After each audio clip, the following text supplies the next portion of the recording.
Welcome friends, welcome to my channel mister P Y cobra. Turtle tutorial के part 9 में आप सबका स्वागत है। आज के इस पार्ट में हम जानेंगे कि टर्टल में कोऑर्डिनेट फंक्शंस कैसे इस्तेमाल किए जाते हैं, ट्रेसर क्या होता है और उसे कैसे इस्तेमाल किया जाता है, अपडेट फंक्शन क्या होता है, उसको कैसे इस्तेमाल किया जाता है और स्पीड फंक्शन को जानेंगे। तो कोऑर्डिनेट फंक्शंस में हम लोगों को बेसिकली 3 फंक्शंस पढ़ने हैं। पहला फंक्शन है गो टू फंक्शन, दूसरा फंक्शन है एक्स कॉर फंक्शन और तीसरा है वाई कॉर फंक्शन। तो सबसे पहले हम लोग ट्रेसर, अपडेट और स्पीड फंक्शंस को जानेंगे, उसके बाद कोऑर्डिनेट फंक्शंस को यूज़ करेंगे। तो सबसे पहले टर्टल इंपोर्ट करके टर्टल और स्क्रीन क्रिएट कर लेंगे।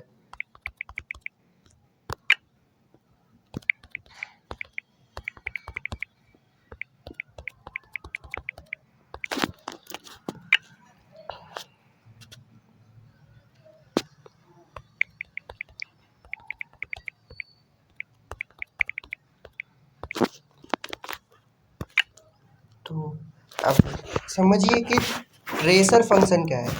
ट्रेसर फंक्शन क्या करता है, एनिमेशन को स्टॉप कर देता है या एनिमेशन को रेगुलेट करने के लिए जो फंक्शन बनाया गया है उसे हम लोग ट्रेसर फंक्शन कहते हैं।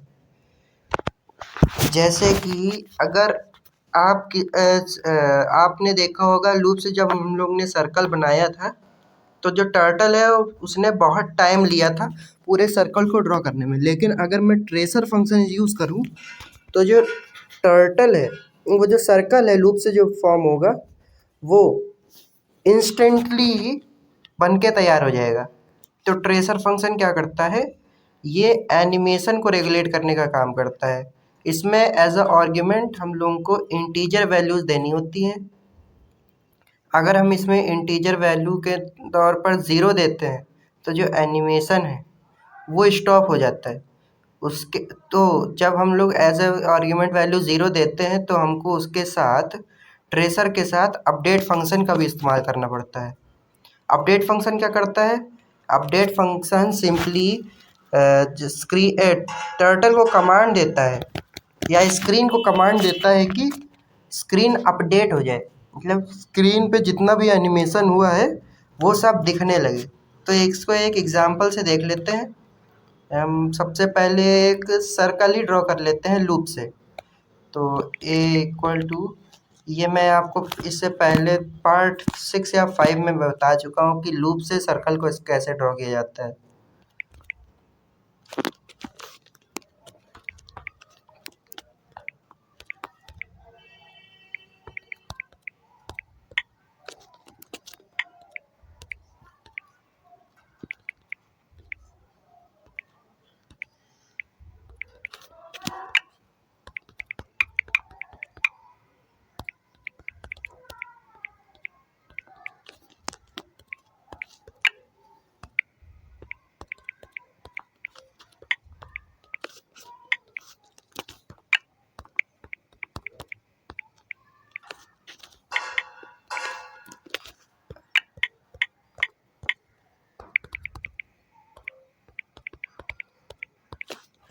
तो अगर मैं यहाँ पे ट्रेसर, और एक और चीज़ ध्यान देने वाली है कि जो ट्रेसर फंक्शन है उसको किसी वेरिएबल में स्टोर किए हुए टर्टल से नहीं यूज़ किया जा सकता है। इसके लिए बेसिकली हमको एक ही कमांड देनी होगी, टर्टल डॉट ट्रेसर। अगर हम लोग यहाँ पे टी डॉट ट्रेसर देते हैं तो हम लोगों को एरर मिलेगा कि टर्टल ऑब्जेक्ट के पास कोई ट्रेसर नामक फंक्शन है ही नहीं। क्योंकि अगर इसमें हम ज़ीरो दें और यहाँ पे turtle dot update function use करें, अपडेट फंक्शन को भी टर्टल डॉट अपडेट के फॉर्म में ही लिखना है। अगर इसको भी टी डॉट अपडेट लिखेंगे तो भी एरर ही मिलेगा। तो आप देखेंगे जो सर्कल है वो इंस्टेंटली क्रिएट हो जाएगा तुरंत। ये देखिए, और अगर मैं ट्रेसर फंक्शन हटा दूं तो आपको देखने को मिलेगा कि जो एनिमेशन है खुद ही से हो स्लो रेट में हो रहा है।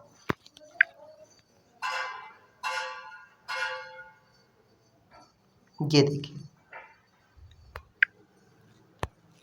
अच्छा, अगर मैं ट्रेसर में एज अ आर्ग्यूमेंट वैल्यू देता हूँ 1, तो जो एनिमेशन है हम लोगों को वो नॉर्मल बाय डिफ़ॉल्ट जैसे चलता है वैसे ही देखने को मिलेगा। जैसे आप देख लीजिए, देखिए नॉर्मल वैसे ही टर्टल मूव कर रहा है। और अगर मैं इसमें एज अ आर्ग्यूमेंट दे देता हूँ 1 से बड़ी वैल्यू, अगर 10 दे दी तो टर्टल की जो एनिमेशन है वो बहुत ही स्लो हो जाएगी। और इसमें कोई लिमिट नहीं, हम लोग कितनी भी इंटीजर वैल्यू इसमें एज अ आर्ग्यूमेंट दे सकते हैं। तो आपको अब टर्टल और अपडेट फंक्शन तो समझ आ ही गए होंगे, तो अब स्पीड फंक्शन की भी बात कर लेते हैं। तो स्पीड फंक्शन क्या करता है?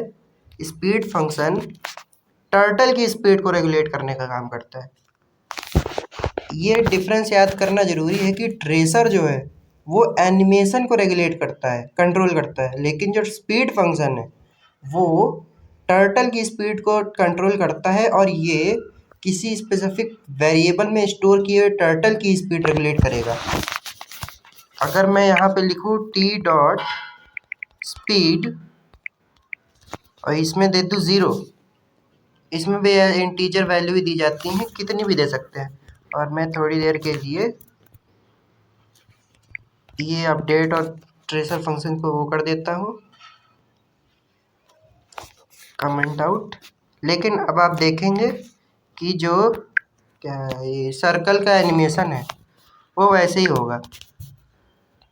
यहाँ पे लूप यूज़ हुआ है इसलिए एनिमेशन नॉर्मली होगा, लेकिन आप देखेंगे कि टर्टल की जो स्पीड है वो थोड़ी सी फास्ट है।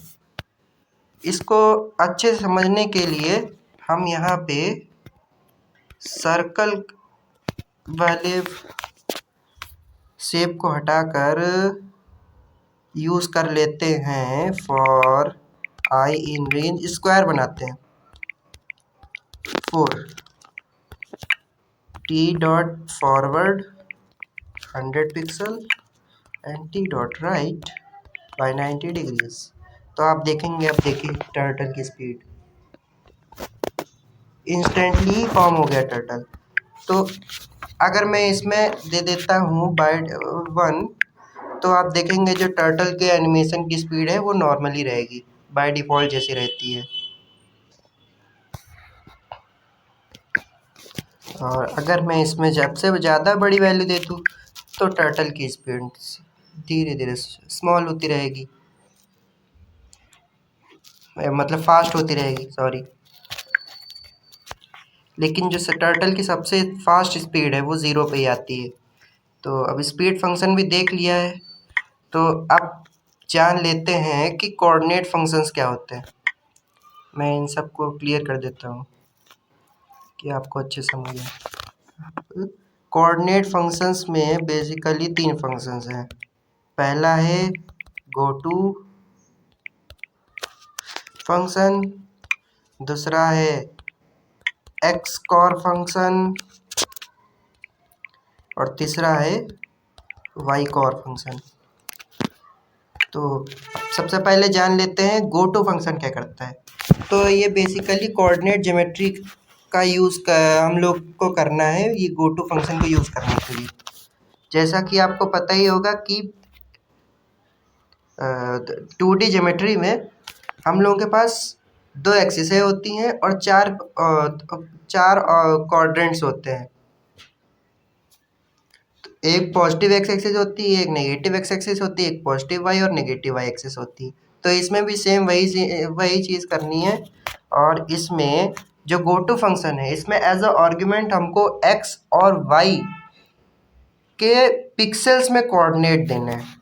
अगर मैं आपको समझाना चाहूँ तो यहाँ पे मैं एक नई फाइल बना लेता हूँ। पहले इंपोर्ट टर्टल, मैं एक स्क्रीन बना रहा हूँ, S equal to turtle dot screen. तो अब देखेंगे स्क्रीन मिल जाएगी मुझे। आप यहाँ जान सकते, sorry, turtle dot done.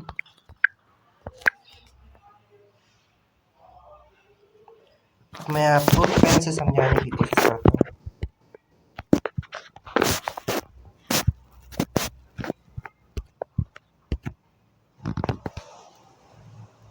Sorry.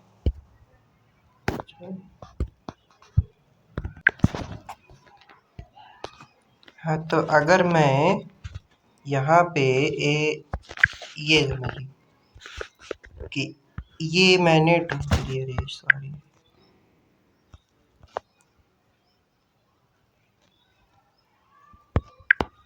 ये मैंने ड्रॉ की एक्स एक्सिस, वाई एक्सिस, ये ड्रॉ की एक्स एक्सिस। तो ये फर्स्ट क्वाड्रेंट, ये सेकंड क्वाड्रेंट, ये थर्ड क्वाड्रेंट और ये फोर्थ क्वाड्रेंट। तो इसमें एक्स और वाई दोनों पॉजिटिव होते हैं। तो हम लोगों का इसमें बेसिकली इधर पिक्सेल्स में आर्ग्यूमेंट देने, एक्स और वाई के कोऑर्डिनेट्स देने। मैं अब इसको यूज़ करके दिखाता हूँ।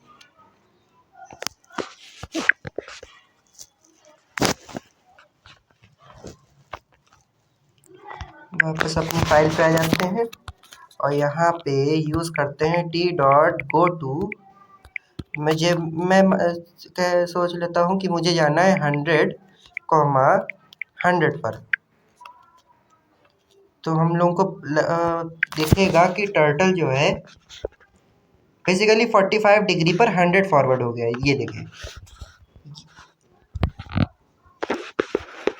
अगर मैं यहीं पर कह दूँ 100,-100, तो आप देखेंगे कि टर्टल जो है लेफ्ट साइड में, हाँ, राइट बॉटम साइड में चला जाएगा। अगर मैं यहाँ पे -100,-100 दूँ तो यहाँ पर देखेंगे आपकी ये लेफ्ट बॉटम साइड जाएगा। तो बेसिकली क्या कर रहा है कि बेसिकली यहाँ पे कोऑर्डिनेट ज्योमेट्री का यूज़ हो रहा है।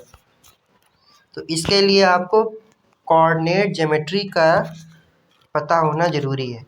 तो अब जान लेते हैं कि एक्स कॉर और वाई कॉर फंक्शंस क्या करते हैं। तो एक्स कॉर फंक्शन क्या करता है, टर्टल जिस पोजीशन पे है उस पोजीशन के एक्स कोऑर्डिनेट्स को एक्स कॉर फंक्शन बताते हैं। जैसे कि हम लोग कह देते हैं और एक्स कॉर फंक्शन को हम लोगों को या तो एक वेरिएबल में स्टोर करना होता है या तो हम लोग डायरेक्टली इसको यूज़ कर सकते हैं। जैसे मैंने यहाँ पे इसके कोऑर्डिनेट्स निकाल लिए एक्स कोऑर्डिनेट, तो टी डॉट एक्स कॉर और बी में हमने स्टोर कर लिए टी डॉट वाई कॉर। हम लोग ने मान लिया। अब हम लोग टर्टल को थोड़ा सा मूव करवाते हैं। T dot forward by 70 pixels and T dot right by 55। तो अब आप अगर हम कहें T dot go to A, B, तो यहाँ पे A में -100 स्टोर है और B में भी -100 स्टोर है। मतलब कि जिस पोजीशन में जो टर्टल होता है उस पोजीशन के कोऑर्डिनेट्स को ये ले लेता है। अब देखें तो पहले टर्टल -100, पे जाएगा, फिर वापस राइट 55 डिग्री फॉरवर्ड होकर 70 पिक्सल्स मूव करता है फॉरवर्ड को और उसके बाद वापस -100, 100 पे चला जाता है। तो बस बेसिकली एक्स कॉर और वाई कॉर फंक्शन क्या करते हैं, ये टर्टल के एक्स और वाई कोऑर्डिनेट्स को पता करने में हम लोगों की मदद करते हैं। तो फ्रेंड्स, आज के इस वीडियो में बस इतना ही। हम लोग, अगर आपको ये वीडियो अच्छा लगता है तो मेरे इस वीडियो को लाइक कीजिएगा, शेयर करिएगा और मेरे चैनल को सब्सक्राइब करिएगा। आज के लिए इस वीडियो में बस इतना ही। जय हिंद एंड बाय बाय।